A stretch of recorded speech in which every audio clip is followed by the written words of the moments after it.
Halo teman-teman, kami dari kelompok 4 Statistika Penelitian.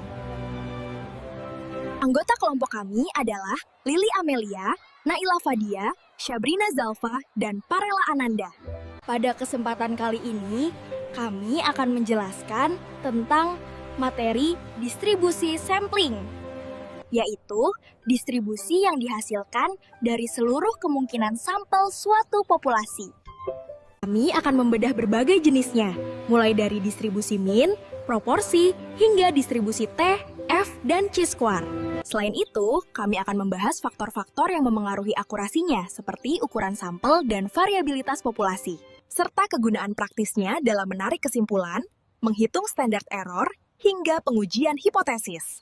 Tanpa berlama-lama, mari kita mulai pembahasannya. Anda pasti sering lihat kan, ada survei yang bilang 60% orang lebih suka produk A dibanding B. Tapi yang ditanya cuma 1.000 orang. Loh, kok bisa? Nah, pertanyaan tadi itu intisari dari apa yang bakal kita bongkar bareng-bareng hari ini. Gimana caranya kita bisa bikin kesimpulan yang akurat tentang sekelompok besar, entah itu semua pemilih, semua produk, tapi datanya cuma dari sebagian kecil aja. Inilah teman-teman, kekuatan dari pengambilan sampel yang cerdas. Oke, sebelum kita terjun ke rumus-rumus yang mungkin bikin pusing, kita harus paham dulu ide dasarnya. Anggap aja gini deh, kita lagi coba nyusun puzzle raksasa, tapi kita cuma dikasih lihat beberapa potongannya aja. Pertama-tama, ada 2 istilah kunci yang wajib kita pegang. Ada yang namanya populasi. Ini tuh semuanya, seluruh pemilih, semua bola lampu dari pabrik, semua mahasiswa di satu universitas. Nah, karena mustahil kan kita ngecek semuanya satu-satu, makanya kita ambil sampel. Sampel itu ya sekelompok kecil yang kita comot secara acak dengan harapan bisa mewakili keseluruhannya. Nah, disinilah ada yang namanya distribusi sampling. Anggap aja ini jembatan ya. Jembatan yang nyambungin sampel yang kita punya dengan populasi yang pengen kita pahami.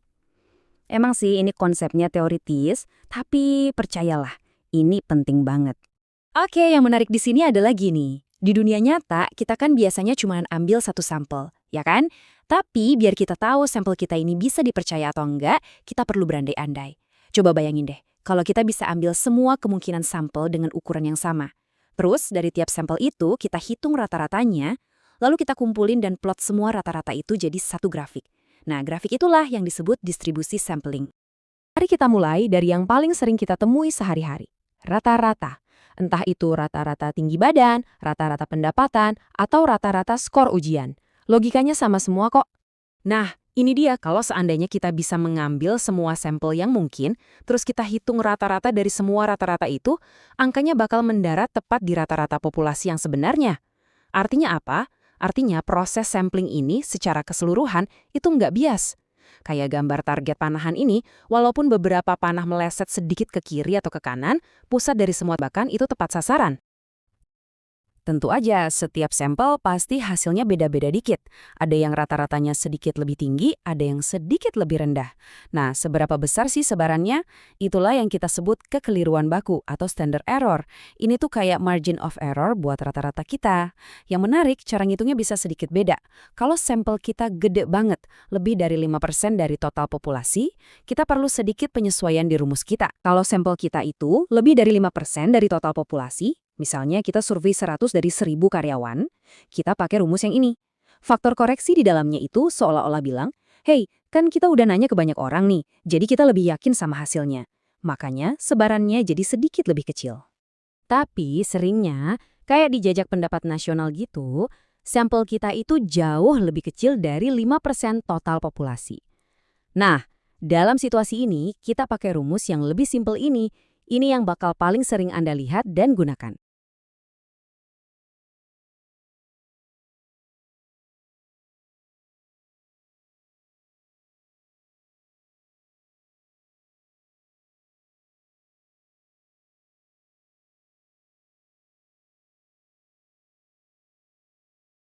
Oke, kita geser sedikit ya.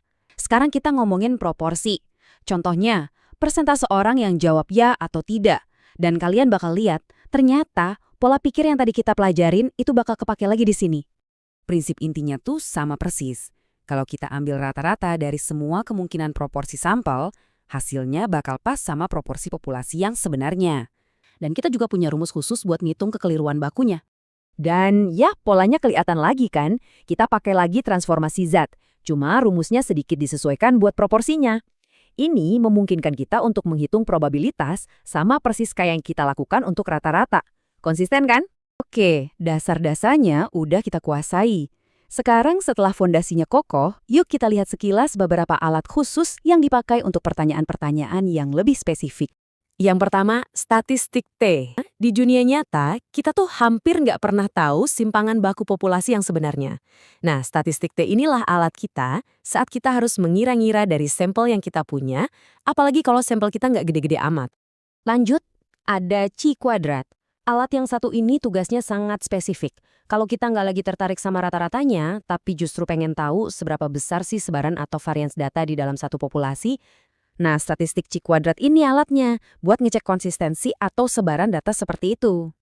Dan yang terakhir, statistik F. Kalau chi kuadrat melihat konsistensi satu kelompok, F statistik membandingkan konsistensi antara dua kelompok. Misalnya, untuk jawab pertanyaan, apakah metode pengajaran A menghasilkan nilai siswa yang lebih konsisten daripada metode B, terlepas dari nilai rata-ratanya?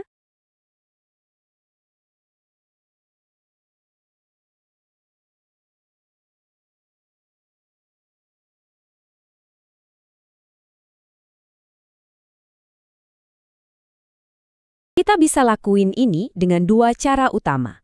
Bandingin rata-rata dari dua kelompok, atau bandingin proporsi dari dua kelompok. Dan untuk keduanya, kita punya alat khususnya masing-masing. Waktu kita pengen tahu apakah rata-rata nilai ujian kelas pagi beda signifikan sama kelas sore, kita nggak cuma lihat rata-ratanya, tapi kita juga lihat distribusi dari selisih kedua rata-rata itu. Nah, rumus ini bantu kita ngitung seberapa besar sih variasi yang wajar dari selisih tersebut. Sama juga kalau kita bandingin proporsi. Misalnya apa proporsi pria yang suka produk X beda sama proporsi wanita.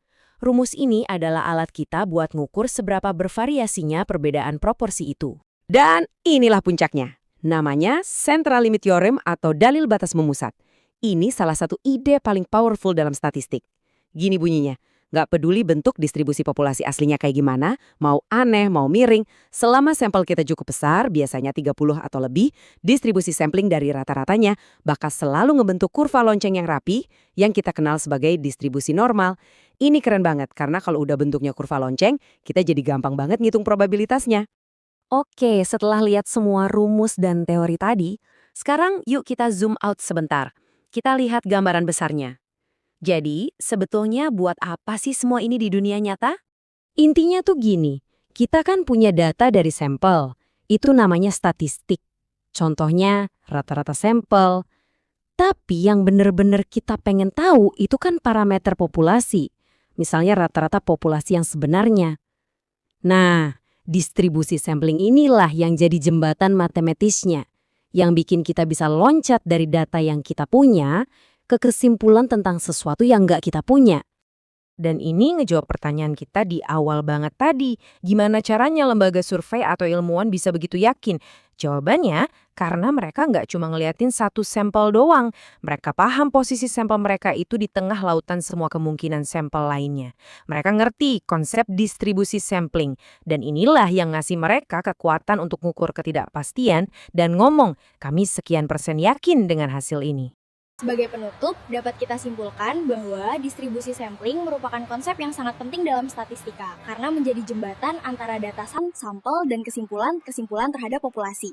Dengan konsep ini, kita bisa melihat pola, mengukur kepercayaan hasil, dan mengambil keputusan yang lebih tepat berdasarkan data. Jadi, distribusi sampling bukan hanya sekedar teori, tetapi alat penting dalam analisis statistik yang sering digunakan dalam berbagai bidang. Dengan memahaminya, kita jadi lebih kritis dan tidak mudah menarik kesimpulan secara sembarangan. Semoga penjelasan ini bermanfaat dan bisa membantu kalian dalam memahami statistika dengan lebih baik. Terima kasih sudah menyimak, dan sampai jumpa di pembahasan berikutnya. I just had to let you know you're